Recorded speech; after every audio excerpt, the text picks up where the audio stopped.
শায়েখ চরমোনাইকে এই জন্যই বেশি ভালো লাগে, কারণ যে কোনো বিষয়ে আল্লাহর বান্দা সবার আগে। দেখেন গতকালকে যে বিমানটা দুর্ঘটনায় যে মানুষগুলা নিহত হয়েছে বা যারা আহত হয়েছে তাদের ব্যাপারে কত সুন্দর কথা বলেছেন উনি। প্রতিবাদ হোক বা সমবেদনা হোক, আল্লাহর বান্দা কিন্তু সবার আগে। শুনুন কি বলছে। আজকে ঢাকা মাইলস্টোন স্কুলে যে দুর্ঘটনা হয়েছে, আমাদের বাংলাদেশের অনেক সন্তান আজকে দুনিয়ার থেকে বিদায় হয়ে গেছেন। আমি তাদের রুহের মাগফিরাত কামনা করছি। আমরা ব্যথিত, মর্মাহত, দুঃখিত।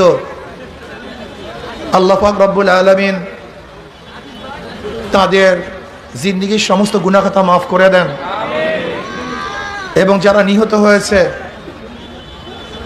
আল্লাহ পাক যেন তাদের পরিবার পরিজনকে, বাপ মাকে ধৈর্য ধারণ করার তৌফিক দান করেন। এবং আল্লাহর কাছে দোয়া করি এরকম বাংলাদেশে যেন কোনো দুর্ঘটনা না ঘটে। তো বন্ধুরা, কেমন লাগছে অবশ্যই কমেন্টে জানাবেন, আর ভিডিও সবার কাছে শেয়ার করে দিবেন। তবে একটা কথা বলে যেতে চাই, শায়েখ চরমোনাইয়ের মতন কোনো দলকে সবার আগে, সেটা হোক প্রতিবাদ হোক সমবেদনা, উনি সবার আগে থাকে। এটা কিন্তু একটা মানে আদর্শ নেতার গুণ। আর স্বার্থপর যে নেতাগুলি আছে না, ওই সমস্ত নেতাগুলি কিন্তু পিছনে থাকে।